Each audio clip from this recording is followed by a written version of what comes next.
વિસાવદરમાં ત્રિપાંખીયો જંગ જામ્યો છે, કારણ કે આપણે જોયું કે એક બાદ એક ઉમેદવારોના નામ જાહેર થઈ ગયા, ફોર્મ ભરાઈ ગયા અને હવે એકબીજા ઉપર પ્રહારો કરવાની શરૂઆત છે એ પણ દેખાઈ ગઈ છે।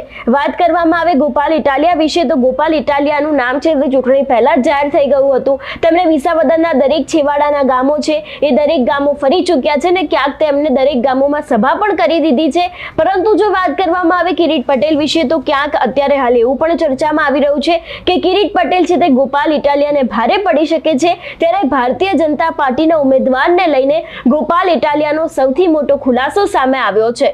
શું છે સમગ્ર વિષય જોઈશું આજના વિડીયોમાં। નમસ્કાર, હું હંસિની અને તમે જોઈ રહ્યા છો નિર્ભય ન્યૂઝ।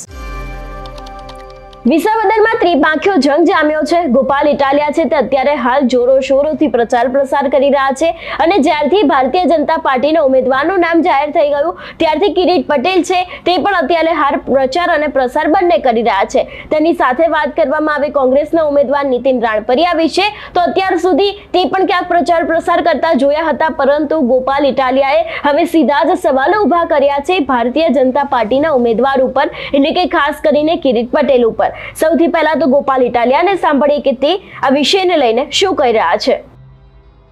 આવા તમામ મુદ્દા ઉપર હું વિસાવદરથી લઈ વિધાનસભા સુધી લડાઈ લડવાનો છું, તમારા આશીર્વાદ મળે ત્યારે।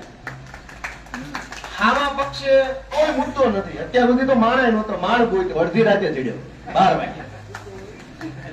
નાની ભાઈ માણા નહોતો, રાતના અંધારામ લઈ આવ્યા। અંધારામ કોણ આવે? રાતના અંધારામ કોણ આવે? સોરા।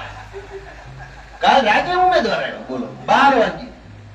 એનો અર્થ શું નીકળે? કેમ તમને ધોળા દીએ જાહેર કરવામાં શરમ આવતી હતી તો અંધારામ નાખ્યો? વિચારો તો ખરા, રાતના 12 વાગે જાહેર થયું ભાજપના ઉમેદવાર ફલાણા ભાઈ। કા અંધારામાં આવ્યો? જેને ધંધા કાળા કરવાનો હોય ને કાળા અંધારામાં આવે, અને જેનું કામ સારું કરવાનું હોય ધોળા દાડે આવે, કેમ કે વટથી આવે, ઇજ્જતથી આવે, સારું કરવા આવે। અમે ધોળા દાડે આવ્યા છીએ, 4 મહિને આવ્યા છીએ। ભાજપ પાસે મુદ્દો નથી, કાંઈ માણાય નથી, તોય ચૂંટણી જીતવી છે। શું કરશે? બેફામ પૈસા વેડપશે, ગામે ગામ પૈસા થઈ જવાનું ચાલુ થઈ ગયું। પેલો હપ્તો કેટલા નાખ્યો? પૈસા બેફામ વેચવાના છે, બેફામ દારૂ વેચશે અને ગુંડા પોલીસનો ઉપયોગ કરશે।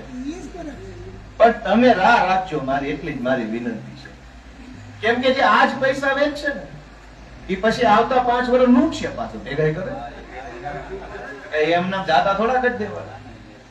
એટલે તમારે કાળજી રાખવાની છે। હું વિસાવદરમાં રહેવા વહી આવેલો છે, આજકાલનો નહીં, 3 મહિનાથી ત્યાં રહું છું। મેં તો ઘર ભાડે રાખી લીધું, ચૂંટણી પછી આઈના જ રહેવાનો કાયમ માટે। મારે ક્યાંય દુકાન હાલતી નથી આમાં ગુજરાતના કોઈ સિટીમાં, કે મારી ક્યાંય ઓફિસ નથી। હું જ્યાં રહું ત્યાં મારું ઘર ને જ્યાં રહું ત્યાં ઓફિસ।